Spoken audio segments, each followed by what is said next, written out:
Hello friends, मैं हूं Smita Agarwal and welcome to my channel knowledge seekers of economics.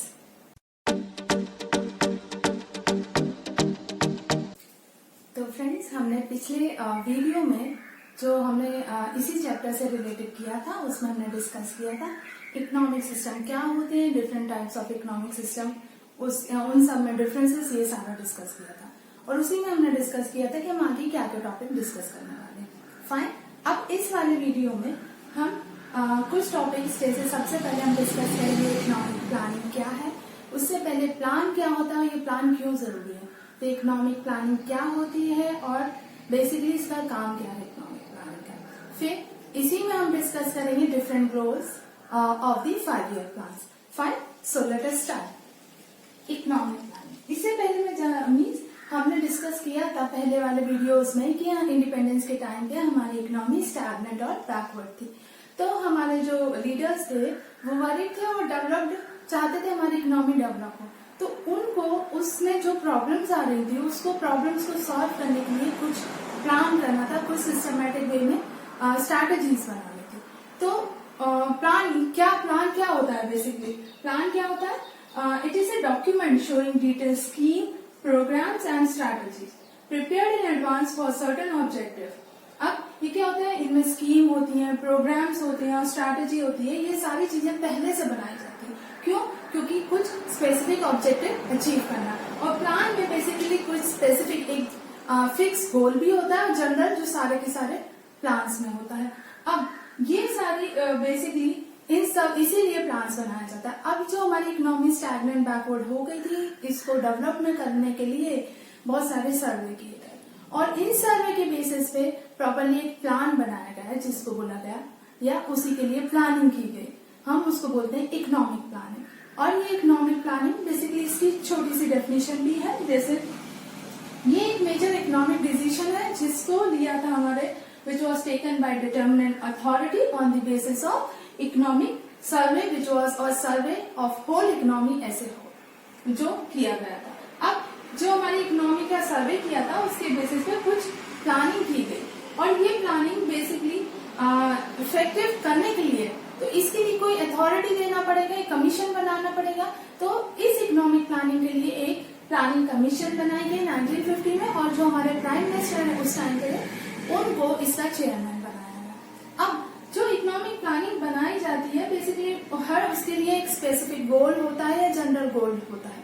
अब ये इकोनॉमिक प्लानिंग क्यों बनाई गई? इकोनॉमिक प्लानिंग इसलिए बनाई गई कि जो बेसिकली प्रॉब्लम्स हो रही हैं उन प्रॉब्लम्स को सॉल्व करने के लिए एक प्रॉपर प्लान बनेगा, स्कीम्स बनेंगी और उसके हिसाब से स्ट्रैटेजी डिसाइड करेंगे और उन प्रॉब्लम को सॉल्व किया जाएगा। अब उसमें सबसे पहले जरूरी है कि क्या क्या रिसोर्सेज अवेलेबल है कंट्री में असेस करना। तो ये प्लानिंग असेस करती है क्या क्या फिजिकल और ह्यूमन रिसोर्सेज अवेलेबल है और उसके हिसाब से प्लान बनाना। ये प्लान इन्होंने डिसाइड किया था नियर अबाउट 5 ईयर ड्यूरेशन के लिए बनाएंगे every 5 year. That is why they are told as 5 year plan.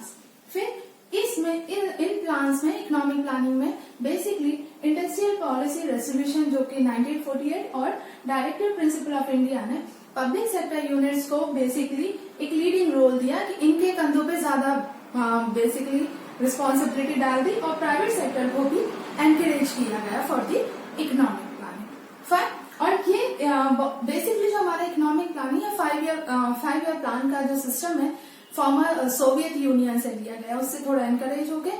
हमने भी ये कॉन्सेप्ट यूज किया for the purpose of proper economic development in our country. Okay, हम डिस्कस करते हैं नेक्स्ट टॉपिक जो कि है गोल्स ऑफ 5 ईयर प्लान। ये बोला जाता है कि गोल्स क्यों लिए जा रहे हैं। गोल्स जब तक कोई प्लान में हम गोल नहीं डिसाइड करेंगे, ऑब्जेक्टिव नहीं डिसाइड करेंगे, हम अपने रिसोर्सेज कैसे एलोकेट करेंगे। इसलिए हर प्लान में कुछ गोल्स होना जरूरी है और बेसिकली जो गोल्स है 5 ईयर प्लान के इनको बोला जाता है these are guiding principles of our Indian plan. इन्हीं के हिसाब से अपनी सारी इकोनॉमिक प्लानिंग हुई है। अब ये गोल्स आप जब एक और चीज मैं बताना चाहूंगी, कई बुक में आप जाओगे तो वहां पे 2 तरह से गोल्स भी डिस्क्राइब किए गए हैं, long period goals and short period goals.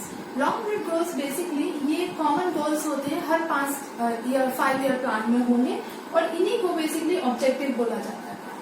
और शॉर्ट पीरियड गोल्स जो होते हैं वो सिर्फ एक स्पेसिफिक प्लान के लिए होंगे और इन्हीं को ऑब्जेक्टिव ऑफ प्लान बोला जाएगा। मतलब हर 5 मतलब पूरे 5 ईयर प्लान में ये गोल्स होंगे, लेकिन ये वाले जो गोल्स है ना किसी 5 ईयर प्लान में होंगे। So these are specific. अब ज्यादातर आपको मैक्सिमम ये गोल मिले होंगे जो कि है long period goals, and NCERT also explain the details of these long period goals और एडी में शॉर्ट पीरियड्स भी एक्सप्लेन किए गए हैं। So basically 4 goals of 5 year plans are growth, modernization, self-reliance and equity.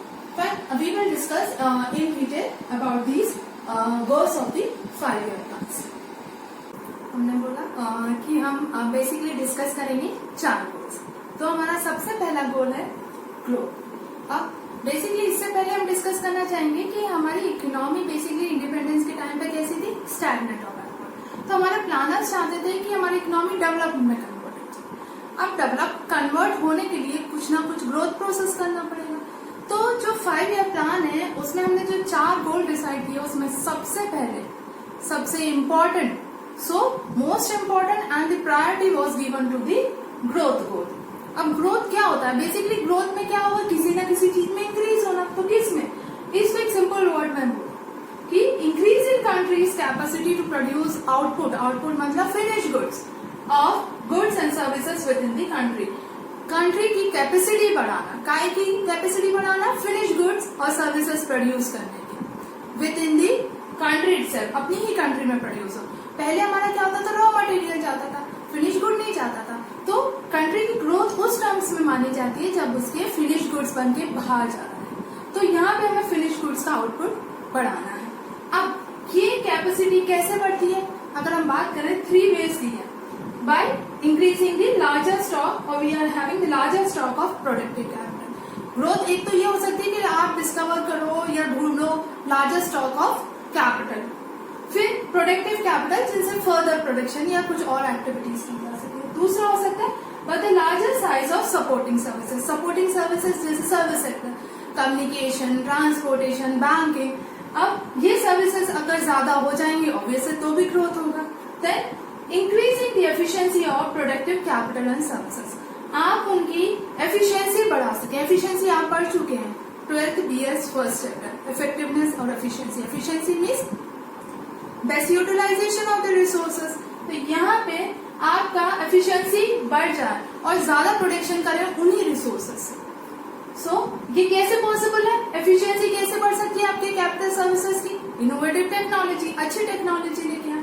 तो ये 3 तरीके हैं, इनमें से किसी भी होता है तो then there is an growth, या तो larger stock of productive capital का, या सपोर्टिंग सर्विसेज ज्यादा हो, या आपको एफिशिएंसी बढ़ानी है प्रोडक्टिव कैपिटल सर्विसेज। अगर ये चीजें होती हैं there is a growth in the country. अब दूसरी बात बोलूं तो ये ग्रोथ का मतलब क्या है, इंक्रीज इन द जीडीपी। और जीडीपी सिंपल होता क्या है, जीडीपी सिर्फ एक सिंपल बात होती है कि जो मार्केट वैल्यू है गुड्स एंड सर्विसेज की, you can say the market value of goods and services which are produced in a country during 1 year और ड्यूरिंग ए ईयर। जो कंट्री में प्रोड्यूस हो रहे हैं गुड्स एंड सर्विसेज 1 साल के अंदर, उनकी जो मार्केट वैल्यू होगी वो क्या होता है, जीडीपी। तो ऑब्वियसली इनकी मार्केट वैल्यू बढ़ रही है और तो क्या होगा, जीडीपी बढ़ रही है, जीडीपी बढ़ रही है तो ऑब्वियसली ग्रोथ हो रही है। अब ये सारी चीजें हमारी बताती है ग्रोथ हो रही है। एक और चीज होता है कि जीडीपी में कंट्रीब्यूशन डिफरेंट सेक्टर्स से रहता है। अब जैसे 3 सेक्टर्स होते हैं हमारे, primary, secondary, tertiary. Primary basically agriculture, secondary industrial और टर्शरी होता है हमारा सर्विस सेक्टर। तो ये डिफरेंट सेक्टर से भी कंट्रीब्यूशन होता है जीडीपी में। ये contribution from different sectors in the GDP is also known as structural composition of the economy. अब बेसिकली अगर हम देखें ना तो हमारे सबसे ज्यादा अगर हम देखते हैं जीडीपी में कंट्रीब्यूशन सारे सेक्टर से होता है। अब बेसिकली पहले हमारे एग्रीकल्चर से ज्यादा कंट्रीब्यूशन होता था जीडीपी में, लेकिन धीरे धीरे डेवलपमेंट आने से, टेक्नोलॉजी आने से इंडस्ट्रियल सेक्टर का भी कंट्रीब्यूशन बढ़ने लगा, सर्विस सेक्टर का भी कंट्रीब्यूशन बढ़ने लगा हमारे जीडीपी में। अगर आप देखो नियर अबाउट 1990 का डेटा ना, तो हमारे जीडीपी में contribution of service sector was near about 40%, it was 40.6 near about. तो आप देखेंगे जैसे जैसे डेवलपमेंट होते हैं ना, कंट्रीब्यूशन चेंज होता रहता है। अब किसी डेवलप्ड इकोनॉमी को उठा के देखोगे तो वहाँ पे कई जगह पे इंडस्ट्रियल सेक्टर का या सर्विस सेक्टर का ज्यादा कंट्रीब्यूशन रहता है जीडीपी में। Fine, this is our first goal, that is the growth. Now our second goal, that is the modernisation. Modernisation क्या है? मॉडर्नाइजेशन बेसिकली टेक्नोलॉजी भी यूज करना लेटेस्ट और नई, और साथ में आपका change in the social outlook, सोचने के तरीके में भी चेंज होना, दैट इज द मॉडर्नाइजेशन। अब ये मॉडर्नाइजेशन को अगर हम बात करें तो स्ट्रक्चरल और इंस्टीट्यूशनल चेंज बोल सकते हैं। स्ट्रक्चरल चेंज की अगर मैं बात करूं, स्ट्रक्चरल चेंज क्या होता है कि बेसिकली डिफरेंट सेक्टर्स से जो कंपोजिशन या इन्वॉल्वमेंट हो रहा है इकोनॉमिक एक्टिविटीज में, उसमें चेंजेस आना डेवलपमेंट के हिसाब से। Institutional framework means rules and regulations and many things जो हमारे बनी हुई है for economic activities, all those things. अगर ये सारे चेंजेस भी आते हैं, दैट इज ऑल्सो मॉडर्नाइजेशन। अब अगर अडॉप्टेशन ऑफ न्यू टेक्नोलॉजी करते हैं, नई टेक्नोलॉजी यूज करते हैं, production of goods and services बढ़ेगा। गुड्स एंड सर्विसेज बढ़ेगा तो ऑब्वियस है कहीं ना कहीं जीडीपी में कंट्रीब्यूशन बढ़ेगा और ये ग्रोथ होगी इससे। अब नई टेक्नोलॉजी की अगर सिंपल एग्जांपल लूं, जैसे फार्मर्स पहले क्या यूज करते थे? ट्रेडिशनल मेथड्स ऑफ फार्मिंग, इससे इनके प्रोडक्शन इतना ज्यादा नहीं होता था। अब फार्मर्स, अगर हम बात करें ग्रीन रेवोल्यूशन आने के बाद, नई टेक्नोलॉजी, नई machines, irrigation facility, HYV seeds, ये सारे यूज करने लगे तो क्या होने लगा? इनका प्रोडक्शन बढ़ने लगा। So by using of new technologies हम production of goods and services बढ़ा सकते हैं। सिर्फ एग्रीकल्चर सेक्टर में नहीं, इंडस्ट्रियल सेक्टर में भी आप देख सकते हो। हैंडीक्राफ्ट, बहुत सारी ऐसी में जब मशीन्स यूज होने लगती हैं, obviously production of goods and services बढ़ जाता है। Then change in social outlook, सिर्फ आपको इनोवेटिव मशीन्स, टेक्नोलॉजी यूज नहीं करना है, आपका आउटलुक भी चेंज करना है, आपका सोचने का तरीका चेंज करना है। वुमेन्स एम्पावरमेंट, वुमेन्स को भी पावर देना पड़ेगा, उनका भी चेंज करना पड़ेगा उनके थ्रू एटीट्यूड में। उनको इक्वल राइट्स देना पड़ेंगे जैसे मैन के बराबर। जैसे आप बात कर सकते सैलरी में, एजुकेशन में, और बहुत सारी प्रायोरिटी ऐसी हैं जो उनको नहीं दी जाती है। अगर वो इक्वल राइट्स दिए जाए तो obviously there would be change. Then use of talent of women at work place, अगर हम वुमेन्स को पढ़ाएंगे और उनको सिर्फ हाउस होल्ड तक सीमित न रखे, उनके पावर्स को, अगर उनके टैलेंट को हम इकोनॉमिक एक्टिविटी में भी यूज कर सके तो इससे हमारा गुड्स एंड सर्विसेज बढ़ेंगे, उनका प्रोडक्शन बढ़ेगा, और वो बढ़ा तो ऑब्वियस है हमारा जीडीपी में कंट्रीब्यूशन बढ़ेगा और उससे ग्रोथ होगा, तो ऑटोमेटिकली इससे हमारा फर्स्ट गोल भी अचीव होगा। तो this was our second goal which include use of new technology and change in the social outlook. In this video, we have discussed 2 goals. So don't forget to watch my next video where we will discuss rest of the goals. Now, if you find this video satisfactory और आपको लगा कि आपको कुछ knowledge gain हुआ है, so don't forget to like, share and subscribe my channel. And any problem if you have regarding this video related to this topic, you can clear your doubt by commenting. Do comment. Take care. Goodbye.